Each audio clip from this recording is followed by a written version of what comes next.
தகவல் அறியும் உரிமை சட்டம் 2005 இன்றைய வகுப்புல நாம பார்க்க போறது தகவல் அறியும் உரிமை சட்டத்தினுடைய நிலைப்பாடுகள் என்ன. நேற்றைய வகுப்புல நம்ம பார்த்தோம் அதுக்கான தொடர்புகள் எப்படியெல்லாம் கொடுக்கப்பட்டிருக்கு, நீதிமன்றத்தினுடைய உத்தரவுகள், அவங்க முக்கியமான வழக்குகளில் என்ன மாதிரியான தீர்ப்புகள் கொடுத்திருக்காங்க, அது ரெண்டு பேத்துக்குமே அரசாங்கத்திற்கும் சரி மக்களுக்கும் சரி இரு தரப்பினருக்குமே சாதகமான அல்லது பாதகமான விளைவுகளை தரக்கூடியதாகத்தான் இருந்திருக்கு. ரெண்டு பேத்துக்குமே ஈக்குவலான முக்கியத்துவம் கொடுத்திருக்காங்க. இன்றைய வகுப்புல தகவல் அறியும் உரிமை சட்டம் 2005 நடைமுறைகள் அல்லது அதனுடைய வெளிப்படைத்தன்மை மற்றும் பொறுப்புணர்வுகள் பத்தி பார்க்க போறோம். வெளிப்படைத்தன்மைன்னு சொல்லும் போது நம்ம திரும்ப திரும்ப பார்க்கலாம். தகவல் அறியும் உரிமை சட்டம் பத்தி பேசும்போது ஆளுமை சொல்றோம், நிர்வாகம் சொல்றோம்.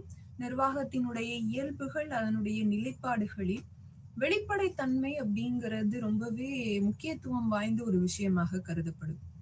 ஏன் அந்த வெளிப்படைத்தன்மைக்கு நாம அரசாங்கத்திலும் அரசு நிலைகளிலும் மக்கள் மத்தியிலும் ஒரு முக்கியத்துவம் கொடுக்கிறோம்? இந்த கேள்வி வருது. வெளிப்படைத்தன்மை அப்படின்னு சொல்லும்போது மக்கள் தங்களோட பிரதிநிதிகளை தங்களை நிர்வகிப்பதற்காக தேர்வு செய்யறாங்க. அப்படி தேர்வு செய்யப்பட்ட பிரதிநிதிகளால் நிர்வகிக்கப்படும் நிர்வாகம், ஆட்சி அமைப்பு மக்களுக்கான நிர்வாகமாகவும் ஆட்சி அமைப்பாகவும் செயல்படணும். அதுதான் அவங்களுடைய தன்மையாக இருக்க முடியும். அப்படி ஒரு நிலையை அரசியலமைப்பு விதிகளின்படி ஆட்சியாளர்களினுடைய நிலைப்பாடுகளை, உண்மைத்தன்மையை மக்கள் வெளிப்படையாக தெரிந்து கொள்ளணும் அப்படின்றதுக்காக தான் இந்த வெளிப்படைத்தன்மை அப்படிங்கிறதுக்கு இங்க அதிகமான முக்கியத்துவம் கொடுக்கப்படுது. அதே போல சட்டத்தின் ஆட்சி, ரூல் ஆஃப் லா அப்படின்னு சொல்லுவோம், சட்டத்தின் ஆட்சி அப்படிங்கிற விஷயத்திற்கும் முக்கியத்துவம் கொடுக்கப்படுது. ஏன்னா நம்ம மக்களாட்சி ஜனநாயக நாட்டுல மக்களினுடைய விருப்பங்களுக்கு முன்னுரிமை கொடுக்கப்படுது. அதன் அடிப்படையில பார்த்தோம் அப்படின்னா மக்களுக்கு தேவை என்ன, அந்த தேவைகளை நிறைவேற்றக்கூடியவர்கள் யார், அவர்களுக்கான அதிகார நிலைப்பாடுகள் என்ன, அந்த அதிகாரங்கள் எதன் மூலமாக கொடுக்கப்படுது, சட்டத்தின் மூலமாக அவர்களுக்கான அதிகார நிலைகள் கொடுக்கப்படுது. இதையெல்லாம் அதிகாரப்பூர்வமாக முன்னிறுத்துவதற்காக தான் இந்த சட்டத்தின் ஆட்சிக்கும் அதிகமான முக்கியத்துவம் கொடுக்கப்படுது. ஸோ அப்ப இன்றைய வகுப்புல நாம இவற்றினுடைய நிலைப்பாடுகள் என்ன, அதனுடைய நடைமுறை விதிகள் என்ன, அவங்களுக்கான பொறுப்புடைமை, நம்ம நேத்து பார்த்தோம் பொறுப்புடைமை அதுல அவங்களுடைய பங்களிப்பு என்ன அப்படிங்கறதான் பார்க்க போறோம். ஒரு நல்ல ஆட்சி அப்படிங்கிறது என்ன? ஜனநாயகத்தை அடிப்படையாக கொண்டு அமையக்கூடிய ஒரு ஆட்சி தான் ஒரு நல்ல ஆட்சி அப்படின்னு சொல்றாங்க. ஜனநாயகத்தை அடிப்படையாக கொண்டு அமையக்கூடியது அப்படின்னு சொன்னா அதுல யாருக்கு அதிகப்படியான முக்கியத்துவம் கொடுக்கப்படும்? மக்களுக்கு தான் அதிகப்படியான முக்கியத்துவம் கொடுக்கப்படும்.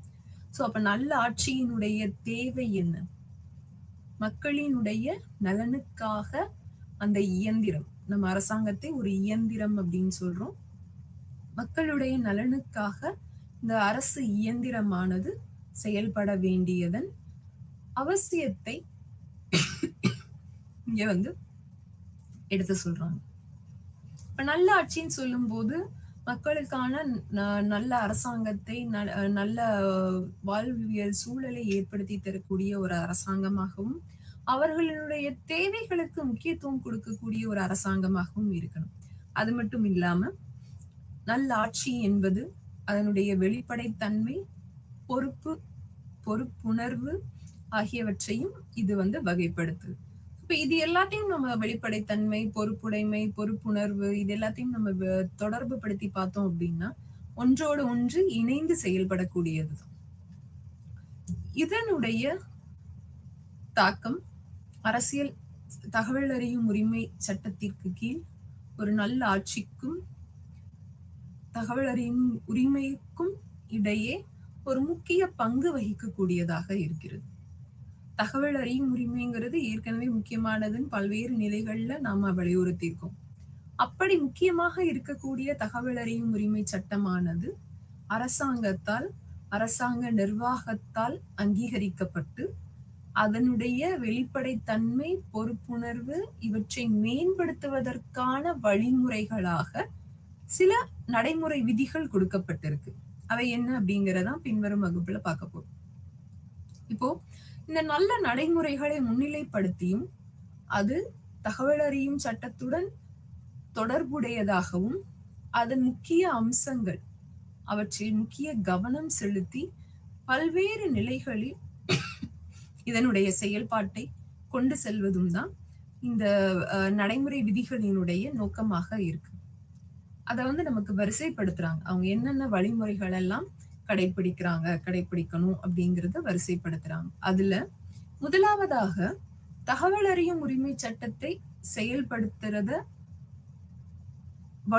செயல்படுத்துவதற்கு வலு சேர்க்கணும்.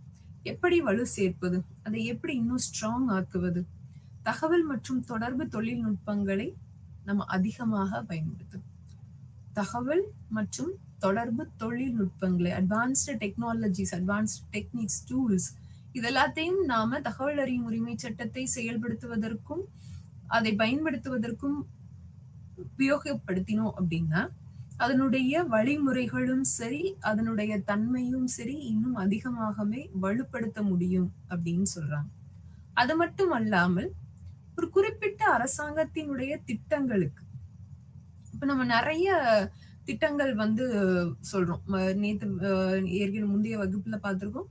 மத்திய மாநில அரசுகளினுடைய மக்கள் நலனுக்காக செயல்படுத்தக்கூடிய திட்டங்கள் அனைத்துமே இந்த தகவல் அறியும் உரிமை சட்டத்திற்கு கீழ் நம்மளால கோரப்படக்கூடிய சட்டங்கள், விதிகள் தான். இந்த அரசாங்கத்தினுடைய திட்டங்களுக்கு தகவல் அறியும் உரிமை சட்டம் எப்படி இன்னும் அதிகப்படியான வலு சேர்க்கிறது? இப்போ திட்டங்களை மக்கள் மத்தியில கொண்டு போய் சேர்க்கறதுல தகவல் அறியும் உரிமை சட்டம் ஒரு முக்கிய பங்கு வகிக்குது. ஏன்னா இது அடிப்படையா அனைத்து மக்களும் தெரிந்து கொள்ளக்கூடிய ஒரு விஷயம்தான். மத்திய அரசாங்கத்தினுடைய திட்டம் என்ன, அல்லது மாநில அரசாங்கத்தினுடைய திட்டங்கள் என்ன, அதனுடைய செயல்பாடு, அதை பின்பற்றுவதற்கான வழிமுறைகள் என்ன, இது எல்லாத்தையுமே நாம சுலபமாக தகவல் அறியும் உரிமை சட்டத்தின் மூலமாக தெரிந்து பெற்றுக்கொள்ள முடியும். சோ இப்போ தகவல் அறியும் உரிமை சட்டத்தில் மக்கள் அணுகுவதற்கான வழிமுறைகள் அப்படிங்கிறது இன்னும் எளிமைப்படுத்தப்படணும். அவங்க பயன்படுத்துற மாதிரியான வழிமுறைகளை நாம கடைபிடிக்க ஆரம்பிச்சோம் அப்படின்னா அதை பயன்படுத்தக்கூடிய பயனாளிகளின் எண்ணிக்கை அதிகமாகும். அப்போ அரசாங்கத்தினுடைய திட்டங்கள் அனைத்து தரப்பு மக்களையும் போய் சேருவதற்கு அது ஒரு வழிவகையாக இருக்கும் அப்படின்னு சொல்றாங்க. அது மட்டும் அல்லாமல் தகவல் அறியும் உரிமை சட்டமானது தானாக முன்வந்து விதிகளை செயல்படுத்துகிறது.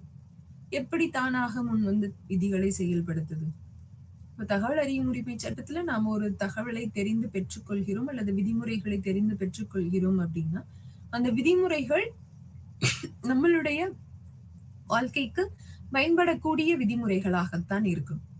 அப்போ அந்த தகவல் அறியும் உரிமை சட்டமானது அதனுடைய விதிமுறைகளை செயல்படுத்துவதற்கும் அதை மக்களினுடைய பயன்பாட்டிற்கு கொண்டு செல்வதற்கும் வழிவகுக்கக்கூடிய நடைமுறைகளை நாம உபயோகப்படுத்தணும். விழிப்புணர்வை ஏற்படுத்துது. எப்படிப்பட்ட விழிப்புணர்வை ஏற்படுத்துது? நம்ம அதுக்குதான் சொல்றோம், அரசாங்கத்தினுடைய வெளிப்படைத்தன்மை அல்லது கரப்ஷன் ஃப்ரீ, ஊழலற்ற அரசாங்கம் அமையணும் அப்படின்னு சொன்னோம்னா அவங்க மக்கள் கேள்வி கேட்கக்கூடிய உரிமையை இந்த தகவல் அறியும் உரிமை சட்டம் வழங்குது. அப்போ நாம கேள்வி கேட்கும் போது நிர்வாகத்திலோ அல்லது அரசாங்கத்திலோ பணிபுரியக்கூடிய பணியாளர்கள், அரசு அதிகாரிகள், ஆட்சியாளர்கள் எல்லாருக்குமே ஒரு தன்னுணர்வான விழிப்புணர்வு அப்படிங்கிறது இருக்கும். நாம செய்யறத மக்கள் கவனித்து கொண்டிருக்கிறார்கள், இல்ல நாம செய்யறத கேள்வி கேட்கக்கூடிய அதிகாரம் அவங்களிடம் இருக்கு அப்படின்னு சொல்லி அவங்களுக்கு ஒரு தன்னிலையான விழிப்புணர்ச்சி அப்படிங்கிறது ஏற்படும்.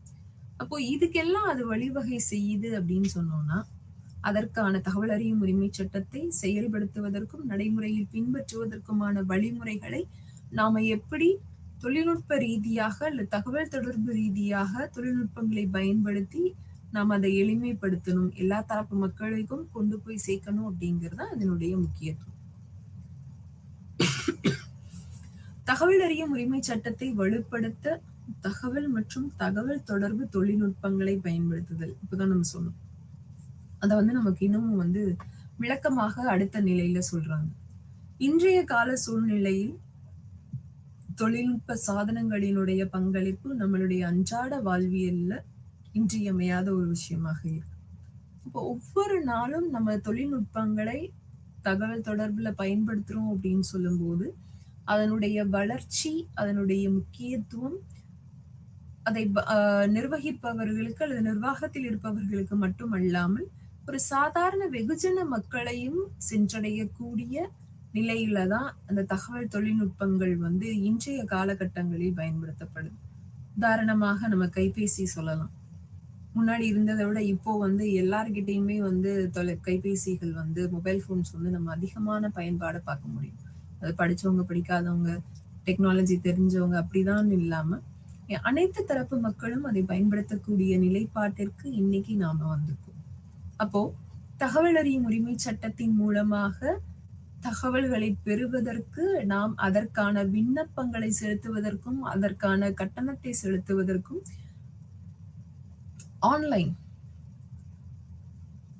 ஆன்லைன் வர்த்தகங்கள் மூலமாக ஆன்லைன் தொழில்நுட்பத்தை பயன்படுத்தி நாம அதற்கான வழிமுறைகளை சுலபமாக அடையலாம் அப்படின்னு சொல்றாங்க. தகவல் அறியும் உரிமை சட்டத்திற்கான விண்ணப்பங்களை நம்ம தாக்கல் செய்யறதுல இருந்து அதற்கான கட்டணம் செலுத்தி அந்த தகவல்களை திரும்ப பெறுவது வரைக்கும், ஏன்னா நமக்கு மெயில்ஸ், மொபைல் போன்ஸ்க்கே அனுப்பிடுறாங்க, மெசேஜஸ் அனுப்பிடுறாங்க. இதுக்கு முன்னாடி வகுப்புகள்ல நம்ம பார்த்துக்கோம்.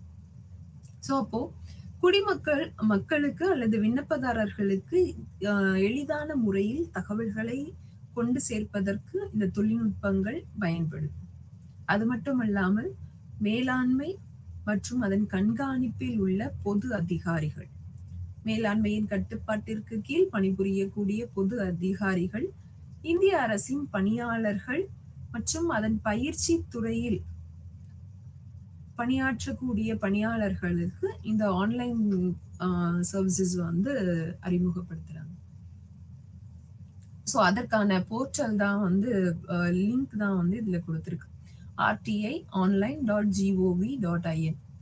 இதுல நம்ம போனோம் அப்படின்னா எளிதான முறையில் தொழில்நுட்பங்களை பயன்படுத்தி நம்மளுடைய விண்ணப்பங்களை சமர்ப்பிக்கிறதோ, கட்டணத்தை செலுத்துறதோ, விண்ணப்பம் தொடர்பான தகவல்களை பெறுவதோ அனைத்து தரப்பினருக்கும் எளிமையாக்கப்படுது. எப்படி எளிமையாக்கப்படுது, அதுல உள்ள நிலைகள் என்ன அப்படின்னு சொன்னோம்னா, இங்கு மக்கள் ஒரு ஒரு ஒரு பக்கத்திலையும் பொது அதிகாரிகள் இன்னொரு பக்கமாகவும் இருக்கும்போது மக்களுக்கு தேவைப்படக்கூடிய விஷயங்களை தான் அதிகாரிகளிடம் இருந்து நாம தகவல் அறியும் உரிமை சட்டத்திற்கு கீழ் பெற்றுக்கொள்கிறோம். அப்போ இதுல இருக்கக்கூடிய வெப்சைட்ஸ், அந்த இணையதள முகவரிகளின் மூலமாக நாம் சென்று பொது அதிகாரிகளிடம் இருந்து தகவல்களை சுலபமாக, தொழில்நுட்ப ரீதியாக சுலபமாக பெற முடியும். அது மட்டும் இல்லாமல் நாம யார்கிட்டயாவது இத அப்பீல் பண்ணணும் அப்படின்னா, முறையிடணும் அப்படின்னாலும் அதற்கான வழிமுறைகளும் இதில் தெளிவுபடுத்தப்படுது. அது மட்டும் இல்லாம ஏற்கனவே சொன்ன மாதிரி அதற்கான கட்டணம் செலுத்துறது, இல்ல தகவல்களை சிடிஸ்லயோ, பென்டிரைவ்லயோ, ஃபிளாப்பீஸ்லயோ காப்பி பண்ணி எடுத்துக்கிறதுக்கான கூடுதல் கட்டணம், இது எல்லாத்தையும் ஆன்லைன் பரிவர்த்தனை மூலமாகவே நாம செலுத்திடலாம். அப்போ பேங்க் போய் இது கட்டுறது, அதுக்கான ரிசிப்ட்ஸ் இது பண்றது, அதற்கு செலவிடும் கால அளவு, இது எல்லாத்தையும் சேமிக்கிறதுக்கு இது ஒரு வழிவகுக்குது அப்படின்னு சொல்றாங்க. தகவல்களை முன்கூட்டியே தெளிவுபடுத்துதல் அப்படிங்கிறது தகவல் அறியும் உரிமை சட்டம் பிரிவு 4 கீழ் குடிமக்களுக்கு பொதுவான தொடர்புடைய வழக்கமான செயலுக்கான ஆதாரமாக அரசாங்கத்தின் கடமையாக விதிக்கப்படுகிறது.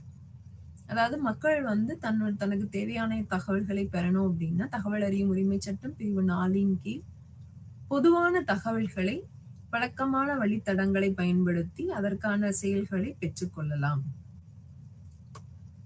இதுல ஒரு ஒரு மாறுபாடு என்ன அப்படின்னா, ஒவ்வொரு பொது அதிகாரியும் அவங்களால என்ன பண்ண முடியுமோ, அவங்களால எந்த அளவுக்கு தகவல்களை குடுக்க முடியுமோ, அந்த லிமிட்டேஷன் அந்த வரம்பிற்கு உட்பட்டு மட்டுமே அவர்களால் தகவல்கள்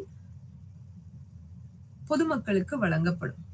அப்ப இந்த தகவல் தொடர்பு வழிகள் மூலமாக பொதுமக்களுக்கு வழங்க வேண்டிய தகவல்களினுடைய லிமிட் கண்ட்ரோல்ல வந்து யாரு தீர்மானிக்கிறாங்க அப்படின்னு சொன்னா அந்த பொது அதிகாரிகள் தான் தீர்மானிக்கிறாங்க. அப்போ அவங்களிடமிருந்து பெறப்படக்கூடிய ஆணைகளானது பொதுமக்களினுடைய நிலைகளில் ஒரு குறிப்பிட்ட வரம்பு வரைக்கும் தான் செயல்பட முடியும் அப்படின்னு சொல்றாங்க. அப்போ இதனால என்ன ஏற்படுது? பொதுமக்கள் தகவல்களை பெறுவதற்கு சட்டத்தை பயன்படுத்துவதற்கான குறைந்தபட்ச முயற்சிகளை மேற்கொள்றாங்க. எப்படி அதற்கான தகவல்கள் வந்து மக்கள் மக்கள் வந்து பெறுவதற்கு ஏற்படுத்துறாங்க அப்படின்னா, சுவரில் எழுதுதல். இப்ப நம்ம முன்னாடி சொன்னோம் இல்லையா, மத்திய மாநில அரசாங்கத்தினுடைய திட்டங்கள் அதனுடைய செயல்பாடுகள் வந்து மக்களுக்கு தெரியப்படுத்தணும் அப்படின்னா, நம்ம இப்போ நிறைய வந்து போஸ்டர்ஸ்க்கு பதிலா பொது சுவர்கள்ல இல்ல நீளமான சுவர்கள்ல பொது இடங்களில் இருக்கக்கூடிய சுவர்கள்ல நாம நிர்வாகிகளினுடைய அல்லது அரசாங்கத்தினுடைய கொள்கைகள் அவங்க மக்களுக்கு தெரியப்படுத்தணும்ன்ற விஷயங்களை எழுத்தின் மூலமாக தெரிவிக்கலாம். அதுக்கு பதிலா தான் இப்ப நிறைய போஸ்டர்ஸ் வந்து நம்ம ஒட்டுறோம். ஆனா அந்த போஸ்டர்ஸ் ஒட்டுறதுக்கு பதிலா நம்ம என்ன பண்ணலாம் அப்படின்னா, கிராம பகுதிகளிலும் சரி அல்லது நகர பகுதிகளிலும் சரி மக்களை எளிதாக சென்றடையக்கூடிய வகையில் தங்களினுடைய தகவல்களை இந்த மாதிரி ஒரு திட்டம் வந்து மக்களினுடைய பயன்பாட்டிற்காக இது சார்ந்த மக்களுக்காக என்ன மாதிரியான மக்களுக்கு இந்த திட்டம் வந்து செயல்படுத்தப்பட்டிருக்கு அப்படிங்கிற வழிமுறைகள் எல்லாம் எளிதான வகையில சுவர்களில் எழுதுவதன் மூலமாக அது அனைத்து தரப்பினருக்கும் போய் சேர முடியும் அப்படின்னு சொல்றாங்க. இரண்டாவது வழிமுறை தகவல் அறியும் நூலகம். இத வந்து என்ன அப்படின்னா, தகவல் அறியும் உரிமை சட்டத்தின் கீழ் தெரிவிக்கப்படக்கூடிய நம்ம சொல்லியிருக்கோம், அரசாங்கத்தினுடைய செயல்பாடுகள் ஒவ்வொரு ஆண்டும் அல்லது ஒவ்வொரு துறை ரீதியாகவும் தகவல்கள் சேகரிக்கப்பட்டு அதை வந்து ரிப்போர்ட்ஸாக அறிக்கைகளாக சமர்ப்பிக்கப்படணும். அதற்கான உரிய ஆவணங்கள் டாக்குமெண்டேஷன் வந்து சரியான முறையில் பண்ணப்பட்டிருக்கணும் அப்படின்னு சொல்லி சொல்றோம். சோ அதையெல்லாம் அவங்க பின்பற்றி தகவல்களை சேகரித்து வைக்கும் போது பின்வரும் காலங்களில் 2050வது வருஷம் வந்து 2020ல என்ன நடந்துச்சு, இந்த கொரோனா டைம்ல எவ்வளவு பணம் செலவு பண்ணியிருக்காங்க அப்படிங்கிற மாதிரியான தகவல்களை ஒருத்தர் கேட்கிறாரு அப்படின்னா நம்மளால எளிதாக இங்கிருந்து பெற்றுத்தர முடியும். அப்போ இந்த நூலகங்களினுடைய பயன்பாடு, பொதுவாக நம்ம புத்தகங்களை வந்து நூலகங்கள்ல வச்சு பாதுகாக்கிறோம் அப்படின்னா அது தலைமுறைகள் தாண்டி அதனுடைய பயன்பாடு இருக்கணும் அப்படிங்கறதான் அர்த்தம். இங்க தகவல் அறியும் உரிமை சட்டத்திற்கு கீழ் கூறப்படக்கூடிய இப்ப நமக்கு உச்ச நீதிமன்றம் உயர் நீதிமன்றங்களினுடைய வழக்குகளினுடைய தகவல்கள் எல்லாம் கிடைக்குது அப்படின்னா அது எல்லாமே முறையாக ஆவணப்படுத்தப்பட்டு இருந்ததுனாலதான் அந்த தகவல்கள் எல்லாம் இன்றைக்கும் நம்மளால அக்சஸ் பண்ணப்படுது, நம்மளால அதை வந்து பயன்படுத்த முடியுது. அப்போ அப்படி ஒரு நிலையை ஏற்படுத்தணும், அப்படி ஒரு நிலையை ஏற்படுத்தி கொடுக்குறாங்க அப்படின்னா அதற்கு அந்த நூலகங்களினுடைய பயன்பாடு ஒரு இன்றியமையாத பயன்பாடாக கருதப்படும். இரண்டாவது நிலை தகவல் அறியும் உரிமை சட்டத்தின் பயன்பாடு. அதில் என்ன நமக்கு பயன் கிடைக்கிறது? அதாவது குறிப்பிட்ட அரசாங்க திட்டங்களுக்கு ஒதுக்கப்பட்ட மக்கள் தொகையை அணுகுது. திரும்பவும் மக்களை மையப்படுத்தி அவர்களுக்கான திட்டங்களுக்கு அரசாங்கத்தால் செயல்படக்கூடிய நடவடிக்கைகள், அதன் செயல்பாடுகளை நாம் எப்படி அணுகுவது அப்படிங்கிற வழிமுறை தான் இங்கேயும் கொடுக்குறாங்க. தகவல் அறியும் உரிமை சட்டத்தில் உள்ள பயனுள்ள பயன்பாடுகள், நமக்கு என்ன மாதிரியான பயன்பாடுகள் தகவல் அறியும் உரிமை சட்டத்தின் கீழ் பெறப்படுது? இது வந்து பொது விழிப்புணர்வை உருவாக்குறதுக்கு ஒரு மிகப்பெரிய காரணியாக, முக்கிய காரணியாக செயல்படுது. எப்படி மக்களிடம் அதனுக்கான விழிப்புணர்வை ஏற்படுத்துது? ஸோ இப்ப எல்லாத்துக்குமே தெரியும். நமக்கு அரசாங்கத்திடம் இருந்து ஒரு தகவல் நேரடியாக கேட்டு பெறப்பட முடியவில்லை அப்படின்னு சொன்னா, நாம தகவல் அறியும் உரிமை சட்டத்தின் கீழ் எந்த அதிகாரியிடம் இருந்தும் அவர்களினுடைய அதிகார வரம்பிற்குட்பட்டு பெறப்படக்கூடிய தகவல்களை நாம கேட்டு தெரிஞ்சுக்கிறலாம். ஒரு சில தகவல்கள் தான் நம்ம பார்க்க முடியாதுன்னு ஏற்கனவே சொல்லியிருக்கோம். நாட்டினுடைய பாதுகாப்பு ரீதியிலாக அல்லது அரசினுடைய ரகசியத்தன்மையை பாதுகாக்கக்கூடிய வகையில் இருக்கக்கூடிய தகவல்கள தான் நம்மளால கேட்டு பெற முடியாது. அது வரையறுக்கப்பட்ட தகவல்களாக உள்ளது. அது தவிர மற்ற தகவல்களை நம்ம தகவல் அறியும் உரிமை சட்டத்தின் கீழ் பெற்றுக்கொள்ளலாம். இதற்காக என்ன மாதிரியான செயல்பாடுகள் அவங்க கடைபிடிக்கிறாங்க? சக்கரங்கள் பற்றிய ஆர்டிஐ, அதாவது தகவல் அறியும் உரிமை சட்டம் அப்படிங்கிறது சக்கரம் போல் சுழன்று கொண்டே இருக்கக்கூடிய தன்மை கொண்டது. அப்ப அது என்ன பண்ணுது அப்படின்னா 24/7 மூடிட்டே இருக்கிற மாதிரி அது எப்பவுமே அதனுடைய நிலைப்பாடுகள் வந்து முறையான நிலைப்பாடாக இருக்கணும். அது மட்டுமல்லாமல் அரசாங்கத்தினுடைய செயல்பாட்டில் பொறுப்பு கூறுதல், வெளிப்படைத்தன்மை இதை உறுதி செய்யணும். இது எல்லாமே அவங்களுடைய அடிப்படை தேவைகளில் ஒன்றாக கருதப்படுது. திரும்ப திரும்ப வந்து நமக்கு இதுதான் அவங்க வந்து இந்த இடத்துல அரசாங்கம் தகவல் அறியும் உரிமை சட்டத்தை மையப்படுத்தி பேசும்போது அதனுடைய வெளிப்படைத்தன்மை, பொறுப்புடைமை, பொறுப்பு கூறல் இதுதான் வந்து மைய கருத்தாக அவங்க கொண்டு செல்றாங்க. அது மட்டுமல்லாமல் மக்களிடம் தொடர்ந்து கேட்கப்படக்கூடிய கருத்துக்கள், இப்போ கருத்து கணிப்புகள் வந்து மக்கள் கிட்ட அதிகமாக அவர்களை சென்றடையுது. இப்போ அரசாங்கம் ஒரு புது மாற்றம் செய்யறாங்க, இல்ல ஒரு புது விஷயம் கொண்டு வராங்க அப்படின்னு ஒரு மாற்றம் உருவாக்கும் போது அரசாங்கம் மக்களினுடைய கருத்துக்களை கேட்பதில் கவனம் செலுத்துறாங்க. அப்ப அதுக்காக என்ன பண்றாங்க அப்படின்னா பொது கருத்து கணிப்பும் நடத்தப்படுது. கல்லூரி மாணவர்களை கொண்டு அல்லது அதற்கென நிறுவப்பட்ட சில தன்னார்வ நிறுவனங்களை கொண்டு அவங்க என்ன பண்றாங்க அப்படின்னா மக்களினுடைய கருத்துக்களை கேட்டு தெரிந்து கொள்றாங்க. சோ இதுக்கு முன்னாடி எல்லாம் பார்த்தோம் அப்படின்னா மத்திய மாநில அரசுகளினுடைய திட்டங்கள் செயல்படுத்தப்படும் போது அவங்க வந்து யாருக்கிட்டையுமே வந்து ஒப்பீனியன்ஸ் வந்து கணிப்பு வந்து கேட்க மாட்டாங்க. மக்களினுடைய தேவை இது, இந்த தேவையை பூர்த்தி செய்யணும்னா இந்த வழிமுறையை நம்ம பின்பற்றலாம் அப்படின்றதுதான் அவங்களோட ஐடியாலஜியா இருக்கும். ஆனா இப்போ மக்களினுடைய தேவைகள் என்ன அப்படிங்கறது தெரிஞ்சாலும் கூட அதற்கான சரியான தீர்வுகளாக என்ன இருக்க முடியும்னு சொல்லி நிர்வாகிகள் இல்ல ஆட்சியாளர்கள் தீர்மானிக்கிறாங்களோ அத ஒரு தரப்பான மக்கள் வந்து பெரும்பாலும் விரும்புறது கிடையாது. ஏன்னா அதுல நடைமுறை சிக்கல்கள் அப்படிங்கிறது ரொம்பவே அதிகமாக இருக்கிறதாக மக்கள் கருதுறாங்க. அப்போ நடைமுறை சிக்கல்கள் இல்லாம இருக்கணும் அப்படின்னா மக்களுக்கு தான் தெரியும் தன்னுடைய பிரச்சனைக்கு எந்த தீர்வு சிறந்ததாக இருக்கும் அப்படின்னு சொல்லி. அப்ப அவங்க என்ன செய்யணும்னு நினைக்கிறாங்க அப்படின்னா மக்களினுடைய கருத்துக்களை கேட்டு அறிந்து அவர்களினுடைய பிரச்சனைகளுக்கான தீர்வுகளை அவர்களே தீர்மானிக்கணும், அல்லது அவர்களிடம் இருந்து கேட்கப்படும் கருத்துக்களின் மூலமாக அரசாங்கத்தின் விதிகளுக்கு உட்பட்டு நாம அந்த கருத்து கணிப்பின் அடிப்படையில நாம வந்து கேள்விகளுக்கான தீர்வு பிரச்சனைகளுக்கான தீர்வுகளை வந்து நம்ம வழங்கலாம் அப்படின்னு சொல்றாங்க. அப்போ மக்கள் கேட்கக்கூடிய கேள்விகளை கேட்கிறதுக்கும் அந்த புகார்களை தாக்கல் செய்யறதுக்கும் அதை திருத்தி செயல்முறைப்படுத்துறதுக்கும் இது ஒரு பகுதியான சட்டப்பூர்வமான அதிகாரம் பெற்றிருக்க வேண்டும் அப்படின்னு சொல்றாங்க.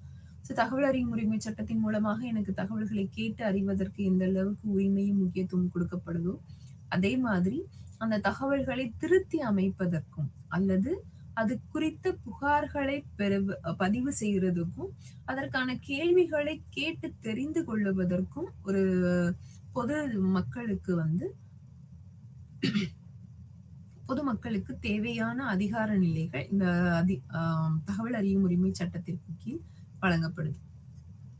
இப்போ சமூக தணிக்கை, அடுத்த பகுதி சமூக தணிக்கை, சோசியல் ஆடிட் அப்படின்னு சொல்லுவோம். தணிக்கை செய்தல் அப்படிங்கிறது பொதுவாக நம்மளுடைய பொதுவாக அதிகப்படியான மக்களினுடைய பார்வை அதன் மீது எப்படி இருக்கும் அப்படின்னு பார்த்தோம்னா, தணிக்கை செய்றதுன்னா அக்கவுண்ட்ஸ் தான் வந்து செக் பண்ணுவாங்க. பெரிய பெரிய தொழில் நிறுவனங்கள்ல போயி, அவங்களுடைய வரவு செலவு கணக்குகள வந்து ஆய்வு செஞ்சு, சரியான கணக்கு வச்சிருக்காங்களா? இல்ல அதற்கேற்ற வருமான வரி வந்து தாக்கல் செய்யப்பட்டிருக்கா? வரவு செலவுகள் எல்லாம் முறையாக கையாளப்படுதா? இது மாதிரியான விஷயங்கள் தான் வந்து தணிக்கை செய்வதாக பொதுவாக ஒரு எண்ணம் வந்து உண்டு. ஆனா இங்க நாம சமூக தணிக்கை அப்படின்னு சொல்றோம். அதாவது சோசியல் ஆடிட். சமூகம் அப்படிங்கிறது மனிதனுடைய வாழ்வியலில் ஒரு இன்றியமையாத பகுதி. நம்மள வந்து மனிதன் ஒரு சமூக விலங்குன்னு கூட சொல்லுவோம். அப்போ நம்ம இதுவரைக்கும் அரசாங்கத்திடம் ஆட்சியாளர்களிடம், அரசாங்கத்திடம் கேள்வி கேட்கிறோம். அவங்க அதுக்கான பதில் குடுக்குறாங்க. அதுல வெளிப்படைத்தன்மை இருக்கு. ஆ ஊழலற்ற அரசாங்கம் அமையணும். சட்டத்தின் ஆட்சிக்குட்பட்டு ஆட்சியாளர்கள் நிர்வகிக்கணும். இது எல்லாத்தையும் நம்ம சொல்லலாம். ஆனா, இந்த சமூக தணிக்கை அப்படிங்கிறது ஒரு சக்தி வாய்ந்த கருவியாக கருதப்படுது. ஏன் அப்படின்னு பார்த்தோம்னா, பொறுப்புணர்வு, பொறுப்புடைமை சொல்லியிருக்கோம். அந்த பொறுப்பு கூறலுடன் தொடர்புடையது தான் இந்த தகவல் அறியும் உரிமை. அப்ப இந்த தகவல் அறியும் உரிமையை ஊக்குவிப்பதற்கு அந்த பொறுப்பு கூறல் அப்படிங்கிறது அதை ஊக்குவிக்க தகவல் அறியும் உரிமை சட்டத்தை ஊக்குவிக்கக்கூடிய ஒரு காரணியாக செயல்படுது. ஏற்கனவே சொன்ன மாதிரி இது அரசின் திட்டங்கள் அல்லது அந்த திட்டங்களில் உள்ள வெளிப்படைத்தன்மை மற்றும் பொறுப்புணர்வை மேம்படுத்துது. எப்பவுமே நம்ம வந்து நம்ம தன்னிச்சையாக செயல்படுவதற்கும் இல்ல தனியா பணிபுரியறதுக்கும் நம்மள ஒருத்தர் மேற்பார்வையிடுறாங்க இல்ல நம்மள ஒருத்தர் கண்காணிக்கிறாங்க அவங்க கிட்ட நம்ம நற்பெயர் எடுக்கணும் நல்ல ஒரு ரிசல்ட் கொடுக்கணும் அப்படின்னு சொல்லி நம்ம நினைச்சு வேலை செய்யும் போது அந்த வேலையினுடைய தன்மையின் அதனுடைய தரம் வந்து கண்டிப்பா உயர்ந்ததாகத்தான் இருக்கும். நான் எனக்கு என்ன தோணுதோ அதை செய்யறேன் அப்படிங்கிறது இல்லாம எல்லாராலும் பெருமைப்படக்கூடிய விஷயமாக அவங்களுக்கு மதிப்பு தரக்கூடிய விஷயமாக என்னால் என்ன செய்ய முடியும் அப்படிங்கிறது தான் இந்த இடத்துல நம்ம பார்ப்போம். அதே மாதிரி அரசாங்கத்தினுடைய திட்டங்கள் அந்த திட்டங்களில் உள்ள வெளிப்படைத்தன்மை மற்றும் பொறுப்புணர்வை மேம்படுத்துவதற்கு தகவல் அறியும் உரிமை சட்டமானது ஒரு முக்கிய கருவியாக கருதப்படுது. அது மட்டும் இல்லாமல் சமூக தணிக்கை அப்படிங்கிறது அதிகாரம் அளிக்கும் செயல்முறையாக கருதப்படுது. எப்படி அது அதிகாரம் அளிக்கும் ஒரு செயல்முறைன்னு சொல்லுவோம். சோசியல் ஆடிட் சமூக தணிக்கை செய்யறாங்க அப்படின்னா அந்த தணிக்கை அப்படிங்கிறது மேற்கொள்ளக்கூடிய ஆய்வுகள். ஒரு நிறுவனத்தையோ ஒரு ஒரு ஆட்சி அமைப்பையோ அல்லது ஒரு அதிகார நிலைகளையோ ஆய்வு செய்வதற்கு இந்த சமூக தணிக்கைக்கு அதிகாரம் உண்டு. நீங்க வந்து என்னை ஏன் கேள்வி கேட்கிறீங்க அப்படின்னு சொல்லி நம்ம அவங்களை கேட்க முடியாது. அப்போ இந்த சமூக தணிக்கை அப்படிங்கிறது அதிகாரம் அதனுடைய செயல்பாடுகளில் செயல்முறைகளில் அதிகாரம் அளிக்கும் கருவியாக கருதப்படுது. அதனால சமூகத்தில் உள்ள பயனாளிகள் அப்படின்னு சொன்னோம்னா பொதுமக்கள் இந்த கண்காணிப்பு செயல்முறை மூலமாக திட்டத்தினுடைய அல்லது திட்டங்களினுடைய பயன்பாடுகள் மற்றும் அதனுடைய தரத்தை அவங்களால சரி பார்த்துக்கிற முடியும். அது செக் பண்ண முடியும். பொதுமக்களுக்கும் இது வந்து கண்காணிக்கக்கூடிய அல்லது ஆய்வு செய்யக்கூடிய ஒரு கருவியாக கருதப்படுது. இப்போ ஒரு திட்டம் கொண்டு வராங்க அப்படின்னா ஓகே கவர்மெண்ட் வந்து யாருக்காக கொண்டு வருது யாரோ செய்யறாங்க அதுல என்ன வேணாலும் இருக்கலாம் என்ன ஃபீச்சர்ஸ் வேணாலும் இருக்கலாம் அப்படின்னு சொல்லி நம்மளா நினைச்சுக்கிறாம அதனுடைய செயல்பாடுகள் தன்மை இது எல்லாமே வந்து என்ன அப்படிங்கிறதையும் அதனுடைய பயனாளிகளுக்கு கொண்டு சேர்க்கிறதுல இந்த சமூக தணிக்கையினுடைய பங்கு முக்கியமானதாக இருக்கு.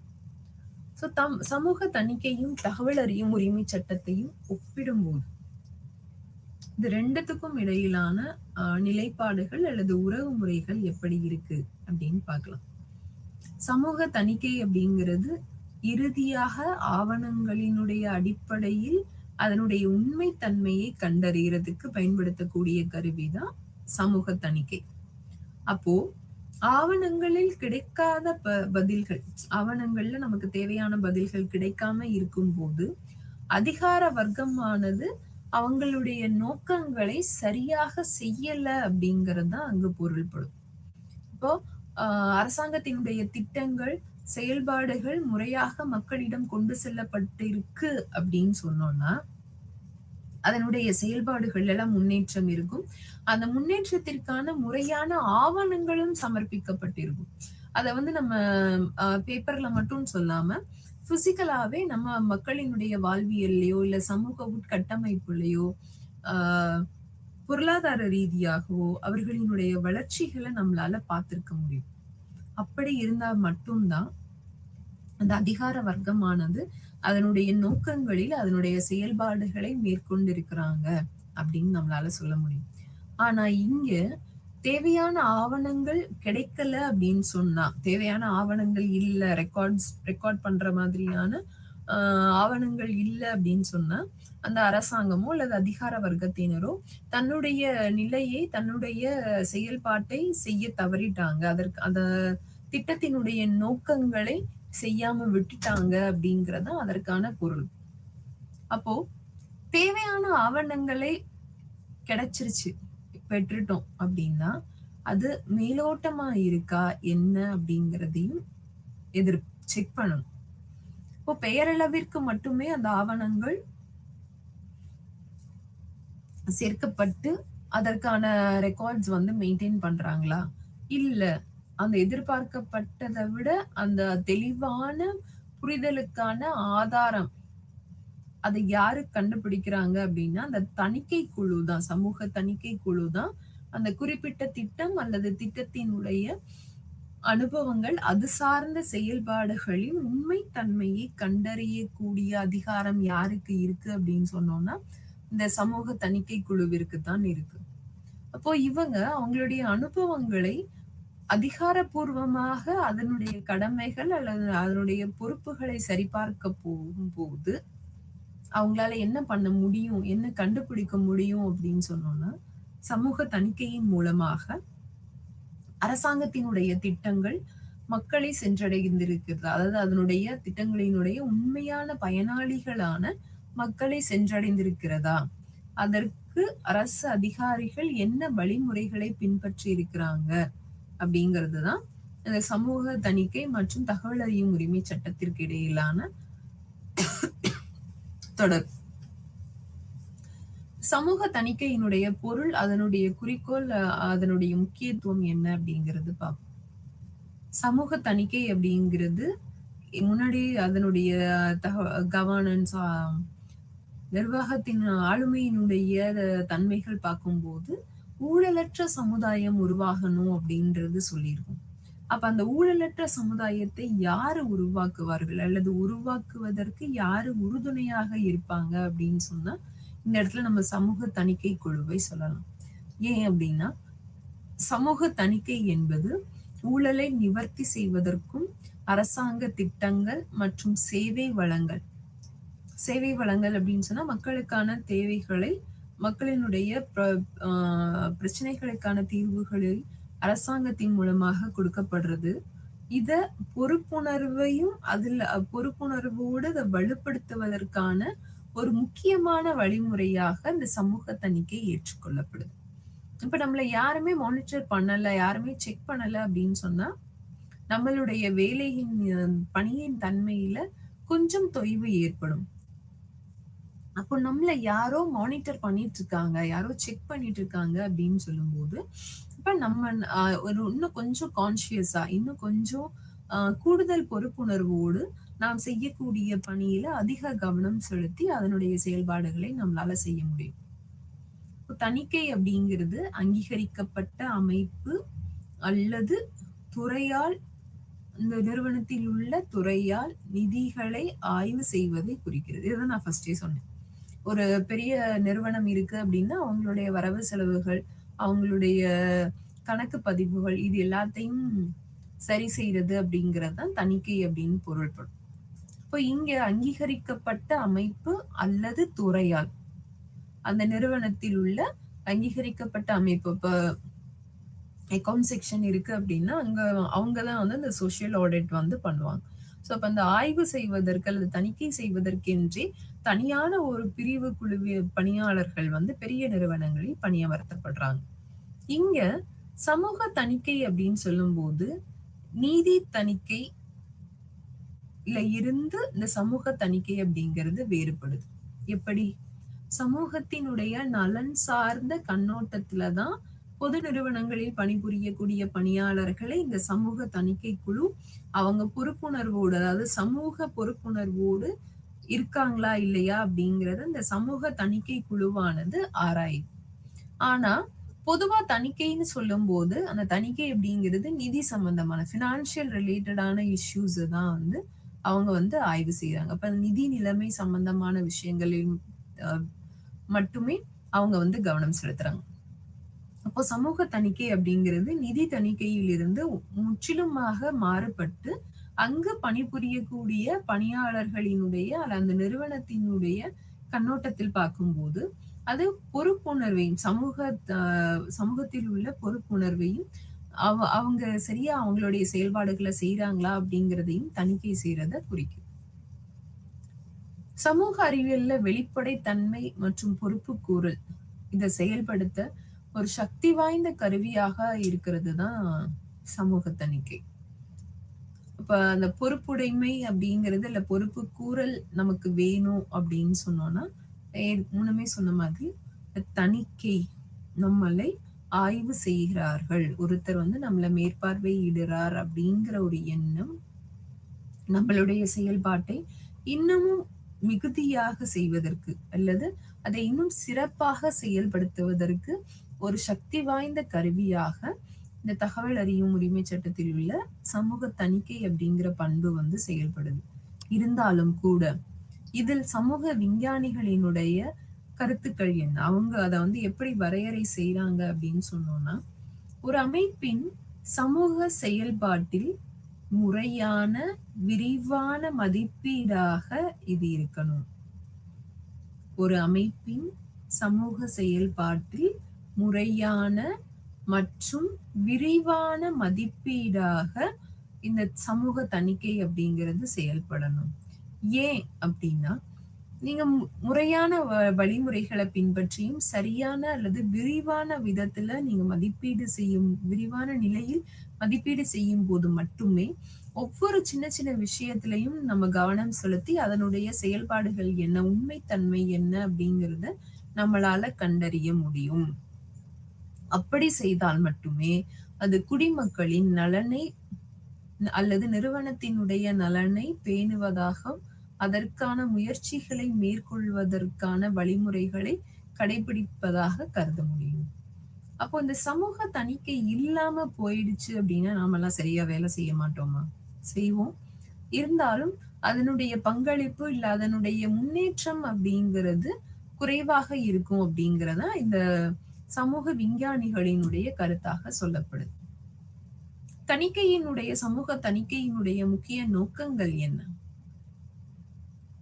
அரசாங்கத்தினுடைய திட்டம் அல்லது திட்டங்களை செயல்படுத்துவதில் வெளிப்படைத்தன்மை, பொறுப்புணர்வை ஊக்குவிக்கிறாங்க.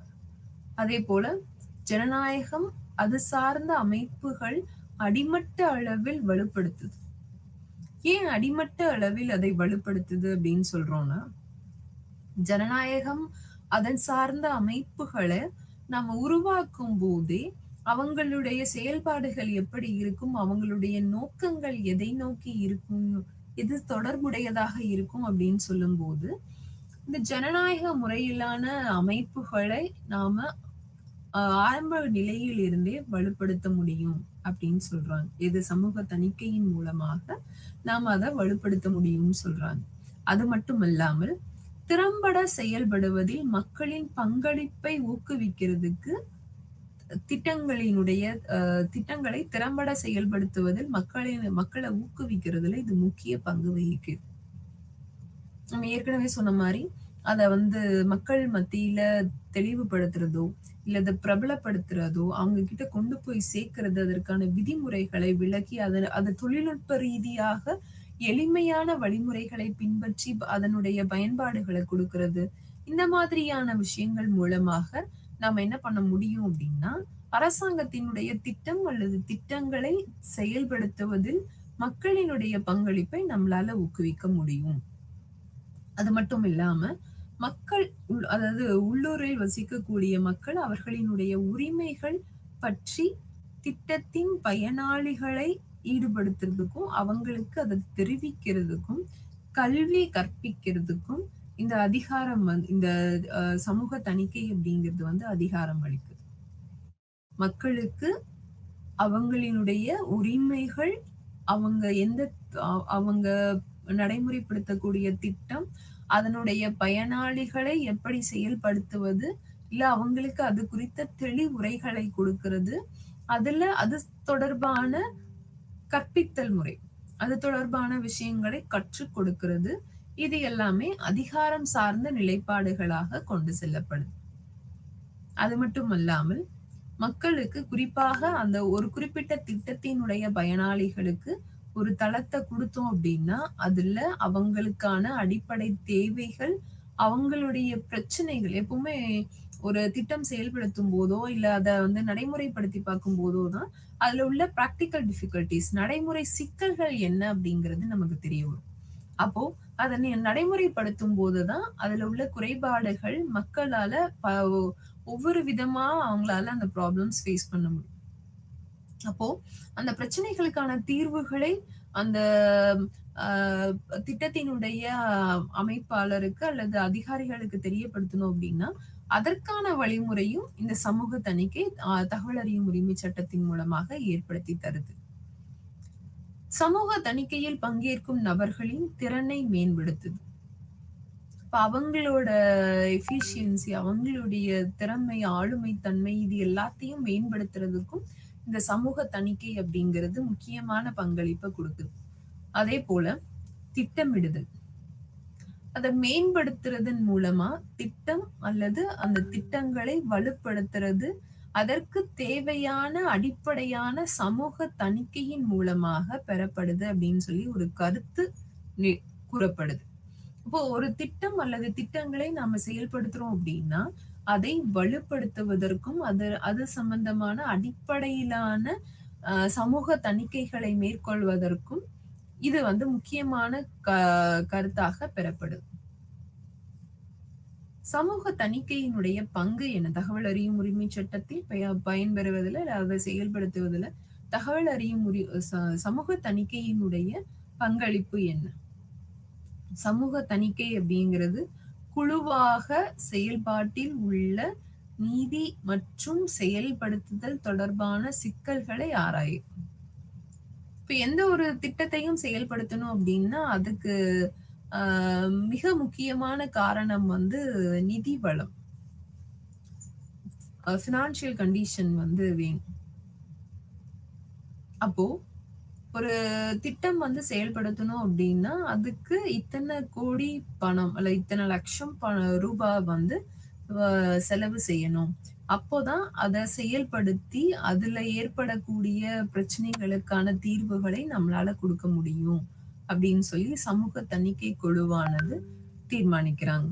அதே போல இதில் உள்ள அளவு மற்றும் தரமான இடங்கள், அதனுடைய அளவு மற்றும் தரமான இடங்கள்னு சொல்லும்போது, அதனுடைய செயல்பாட்டில் உள்ள தன்மை நிலைகள், அத அவங்க எப்படி தெளிவுபடுத்துறாங்க அப்படிங்கிறதையும் நம்ம சரிபார்க்கணும்.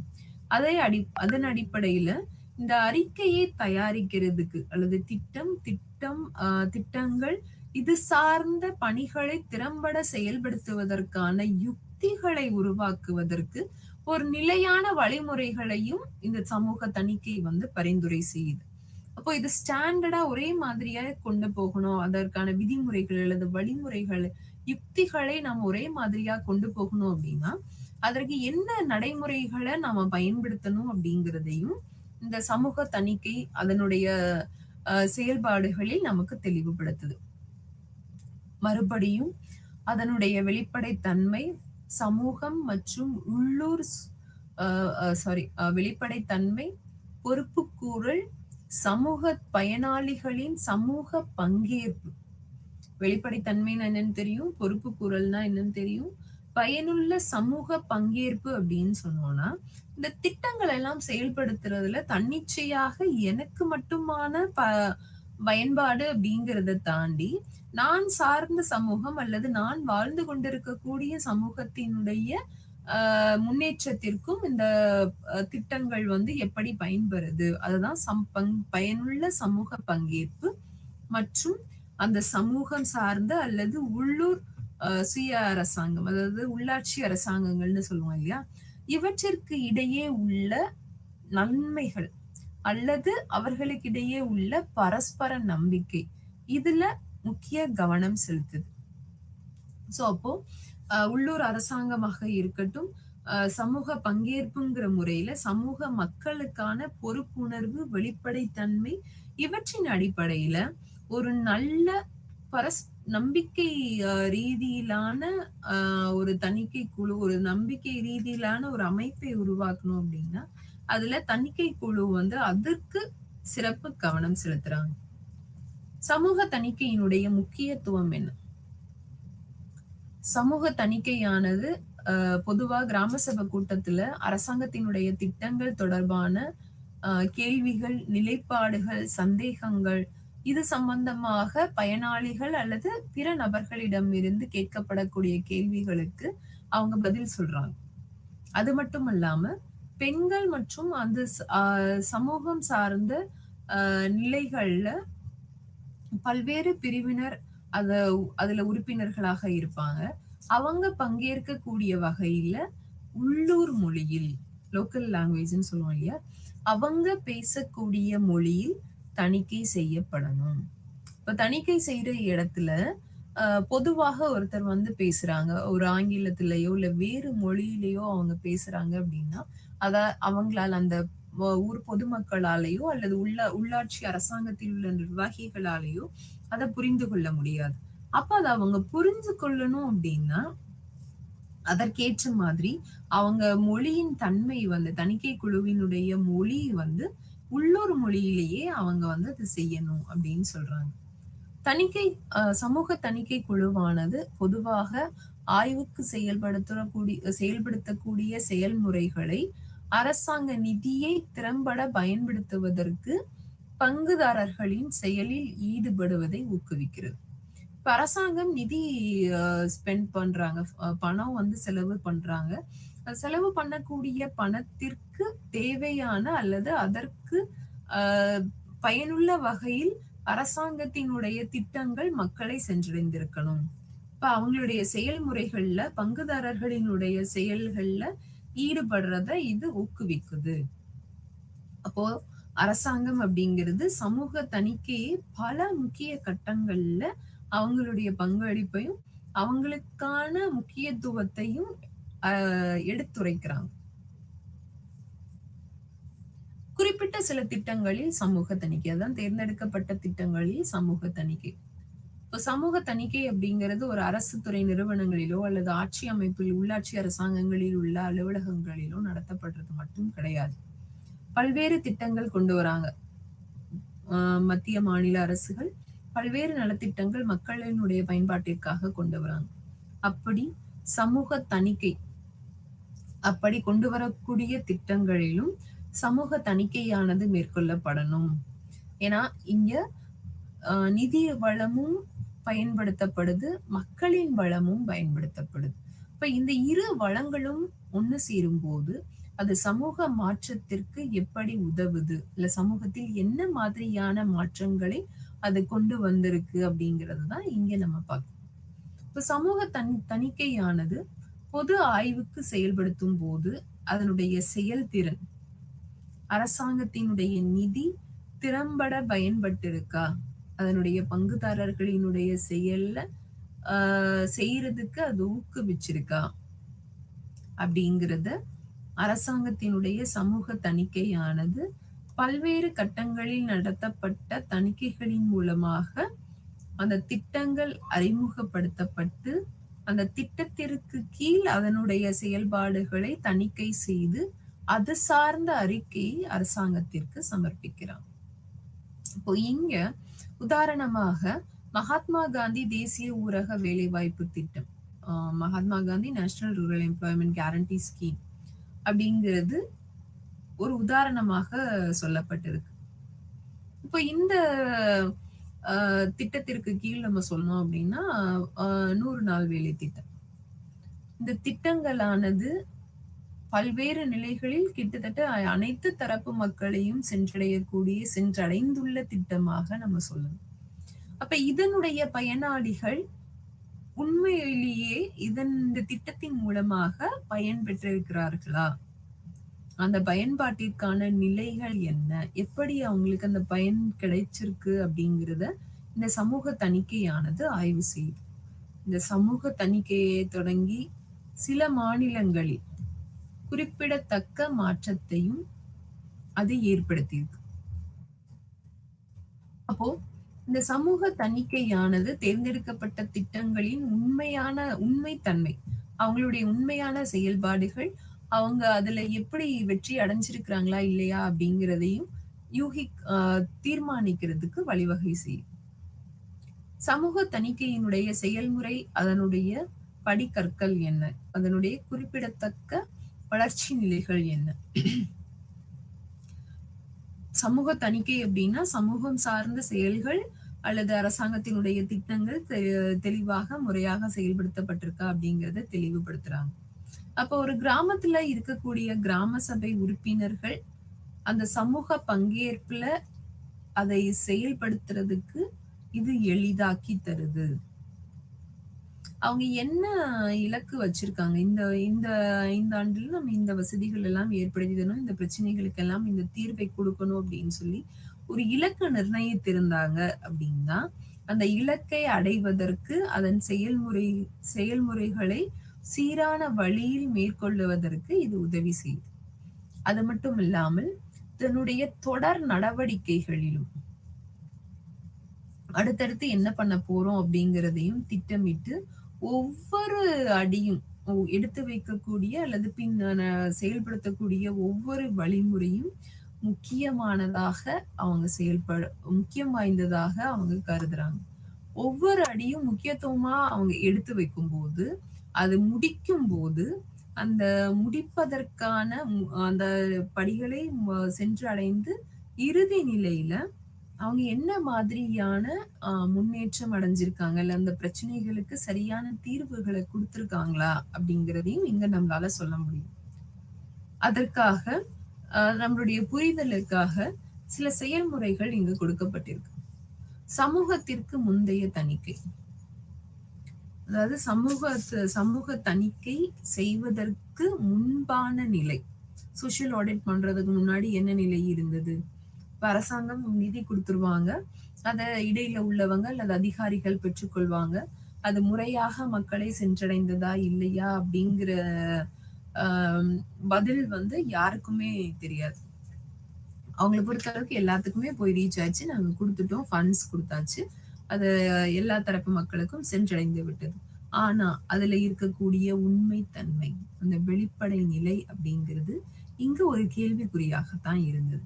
இப்போ அதுக்கப்புறம் 2வது கட்டமாக அந்த சமூக தணிக்கை அப்படிங்கிறது ஏற்படுத்தப்படும் போது, அப்போ எல்லாத்துக்குமே ஒரு விழிப்புணர்வு வருது. ஆட்சியாளர்களுக்கு, நிர்வாகிகளுக்கு மட்டும் இல்லாமல் பொதுமக்களுக்கும் ஒரு விழிப்புணர்வு ஏற்படுது. என்ன, நாம அரசாங்கத்திடமிருந்து பெறப்படக்கூடிய பணமானது அல்லது நலத்திட்டங்களானது மக்களுக்காக செய்யக்கூடியது.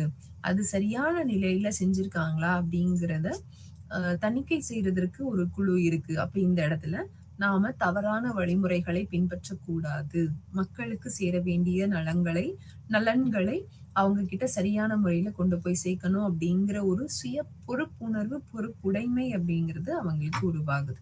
இறுதியாக சமூக தணிக்கைக்கு அப்புறமா என்ன சூழல் உருவாகுது? சோ சமூக தணிக்கை செய்யறாங்க அப்படிங்கும் போது நமக்கு ஒரு அவேர்னஸ், ஒரு கான்சியஸ்னஸ் வந்துருது.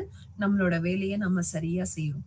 அப்போ அதிகாரிகளோ அரசு இயந்திரங்களோ அவங்களுடைய நிலைகளை சரியான வழிமுறையில செய்யும் போது ஆட்டோமேட்டிக்கா அரசாங்கம் என்ன வளர்ச்சி கொண்டு வரணும், இல்ல என்ன முன்னேற்றம் மக்களுக்கு தேவை அப்படின்னு நினைச்சாங்களோ அதை அவங்களால இங்கே கொடுக்க முடியுது. சமூக தணிக்கையை மேற்கொள்வதற்கு அதை செயல்படுத்துவதற்கான படிநிலைகள் என்ன? வெற்றியை உறுதி செய்வதற்காக அல்லது குறிப்பிட்ட திட்டத்தின் அடையாளம், அந்த சமூக அமைப்பில் உள்ளடக்கப்பட வேண்டிய விஷயங்கள், இது அனைத்தையும் முன்கூட்டியே சேகரிக்கணும். பொதுமக்களுக்கு ஒரு பிரச்சனைக்கான தீர்வு குடுக்குறோம் அப்படின்னா, அது முன்கூடியே அதற்கான வழிமுறைகள் என்ன, யுக்திகள் என்ன அப்படிங்கிறத திட்டம் செயல்பாட்டிற்கு வருவதற்கு முன்பாகவே அது தணிக்கை செய்யப்படணும். அதேபோல திட்டம் நடத்துவதற்கு கிராம சபை கூட்டத்தை கூட்டுவது தொடர்பான நடத்தாமலே நடத்துற மாதிரியா காமிக்கிற மாதிரியான போலி ஆவணங்கள் அல்லது பிற குற்றங்களை ஒரு சரியான நேரத்துல தடுக்கிறதுக்கும் அதை வழிவகை செய்யறதுக்கும் இது வந்து உதவி செய்யுது. அதே போல முறையான பதிவு மேலாண்மை அப்படின்னு சொல்லும்போது தகவல்கள் சரியான முறையில் சேகரிக்கப்பட்டு பதிவு செய்யப்பட்டு பாதுகாக்கப்படும் போது மட்டுமே அதனுடைய தரவுகள் நமக்கு வந்து பயன்படக்கூடிய வகையில இருக்கும். சமூக தணிக்கையை திறம்பட நம்ம செயல்படுத்தணும் அப்படின்னா சமூக தணிக்கை குழு அப்படிங்கிறது வேணும். சமூக தணிக்கை குழு அப்படிங்கிறது நமக்கு ஏற்படுத்தப்படணும். இந்த சமூக தணிக்கை குழு என்ன பண்றாங்க, திறம்ப அவங்களுடைய திறனின் அடிப்படையில் சரியான மேலாண்மையை ஏற்படுத்தி தர்றதுக்கு உதவி செய்றாங்க. அதே போல கிராம சபை கூட்டத்துல ஆரம்பிச்சு சமூக தணிக்கை குழுவிற்கு விருப்பமும் அர்ப்பணிப்பும் உள்ள உறுப்பினர்களை தேர்வு செய்றாங்க. அப்போ ஒவ்வொரு கிராமத்திற்கும் சோசியல் ஆடிட் சமூக தணிக்கை குழு வந்து ஏற்படுத்தப்படும் போது உண்மையாக அல்லது அர்ப்பணிப்புடன் செயல்படக்கூடிய உறுப்பினர்களை அதனுடைய முதல் கிராம சபை கூட்டத்தில் தேர்வு செய்றாங்க. அதே மாதிரி முறையான சரிபார்ப்பிற்கும் மேலாண்மை தகவல் அல்லது அதனுடைய பதிவுகளிலிருந்து சேகரிக்கப்பட்ட தரவுகள் இது எல்லாத்தையும் இதில் உள்ள உண்மை நிலையை சரிபார்த்த அறிக்கையை தயாரிப்பதற்கு இந்த தகவல் சமூக தணிக்கை குழு அப்படிங்கிறது ஒரு முக்கியமான ஒழுங்கமைப்பாக கருதப்படுது.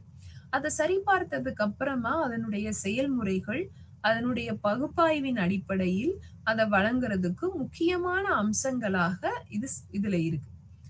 உருவாக்கப்பட்ட தரமாக உருவாக்கப்பட்ட அந்த குழு அதனுடைய தணிக்கை அறிக்கை அதன் அளவு அதனுடைய பயன் கட்டமைப்பு சேவைகள் பற்றி சமூகத்திற்கு சரியான அறிக்கையை சமர்ப்பிக்கணும்.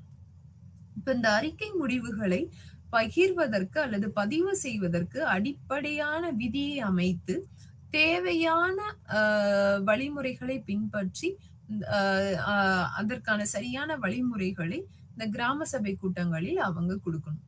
அதே போல கிராம சபை முடிவுகளை ஆவணப்படுத்திய பிறகு அந்த சமூக தணிக்கை அறிக்கையானது திட்டத்தில் தயாரிக்கப்படுது. அவங்க கிராம சபையினுடைய முடிவுகள் வந்து டாக்குமெண்ட் பண்றாங்க. ஆவணப்படுத்தினதுக்கு அப்புறமா இந்த சமூக தணிக்கை அறிக்கையானது அந்த திட்டத்தின் பார்வையில் தயாரிக்கப்பட்டு அதனுடைய அறிக்கைக்கு இறுதி வடிவமும் இங்கு கொடுக்கப்படுது. தணிக்கை செய்யப்பட வேண்டிய சிக்கல்கள் அல்லது விவரங்கள் இது எல்லாமே உள்ளடக்கியதாக அந்த சமூக தணிக்கையினுடைய அறிக்கை வந்து சமர்ப்பிக்கப்படுது. அது மட்டுமன்றி தகவல் ஆதாரங்கள், தகவல் சரிபார்ப்பு முறை, சட்ட ரீதியிலான நடைமுறைகள், சமூக தணிக்கையின் முடிவுகள் இது எல்லாமே ஒரு சமூக தணிக்கையின் அறிக்கை எப்படி தயாரிக்கப்படணும் அதற்கான வழிமுறைகளாக அவங்க பின்பற்றக்கூடிய விஷயங்கள் என்ன அப்படிங்கறத தான் அவங்க சொல்றாங்க. சமூக தணிக்கையினுடைய தாக்கம் அதனுடைய தாக்கம் வந்து மக்கள் கிட்ட எப்படி இருக்கும்? அரசாங்கம் வெளிப்படைத்தன்மை மற்றும் பொறுப்புணர்வை உறுதி செய்யணும் அப்படின்னா இந்த ஆய்வுகள் எல்லாம் மேற்கொள்ளப்படணும். இப்ப இந்த ஆய்வுகள் மேற்கொள்ளப்படும் போது இது சமூகத்தில் மக்களிடையேயும் திட்டங்களின் மீது அதிகப்படியான பங்களிப்பையும் அவர்களுக்கு தேவையான விழிப்புணர்வையும் வழங்குவதற்கு இந்த சமூக தணிக்கையானது உதவி செய்வதாக கருதப்படுது. சமூக தணிக்கை கூட்டங்களில் உள்ளாட்சி அரசாங்கத்தின் மூலமாக பாதிக்கப்பட்ட மக்கள் அவர்களினுடைய குறைகளை சொல்லி நிவர்த்தியும் பெற்றுக்கொள்ளலாம். ஏன்னா இந்த சமூக தணிக்கையினுடைய அறிக்கை எதை அடிப்படையா வச்சு உள்ளாட்சி அரசாங்கங்கள்ல ஏற்படுத்தப்படுது அப்படின்னா கிராம சபை கூட்டங்களினுடைய அறிக்கையின் அடிப்படையில தான் இந்த சமூக தணிக்கை அறிக்கையும் சமர்ப்பிக்கப்படுது. இப்ப அதில் சொல்லப்படக்கூடிய சிக்கல்கள், சவால்கள். இப்போ அதனுடைய செயல்பாடுகள்ல பொதுவா என்ன மாதிரியான சிக்கல்கள் ஏற்படும் அப்படின்னு சொன்னோம்னா, திட்டமிடல். திட்டமிடல் தான் முதல் நடவடிக்கையாகவும் கருதப்படுது. இப்ப அந்த திட்டமிடல் முறையான திட்டமிடல் இல்லாம நாம ஒரு விஷயத்த கொண்டு போகும்போது, அதனுடைய செயல்பாடுகள், அதை மதிப்பீடு செய்றது, அதற்கு தேவையான ஆதாரங்களை சேகரிப்பது, தகவல்களை சேமிப்பது, இது மாதிரியான விஷயங்களில் எல்லாம் மக்களுக்கு அதிகப்படியான சிக்கல்கள் ஏற்படுத்துவதற்கு இது ஒரு வாய்ப்பாக ஏற்படுது. ஸோ இப்ப இதுவரைக்கும் நாம தகவல் அறியும் உரிமை சட்டத்தினுடைய அ ஆரம்ப நிலையில ஆரம்பிச்சு, அதனுடைய அறிக்கை, சமூக தணிக்கை அறிக்கை எப்படி செய்றாங்க அப்படிங்கிறது வரைக்கும் பார்த்திருக்கோம். நன்றி. வணக்கம்.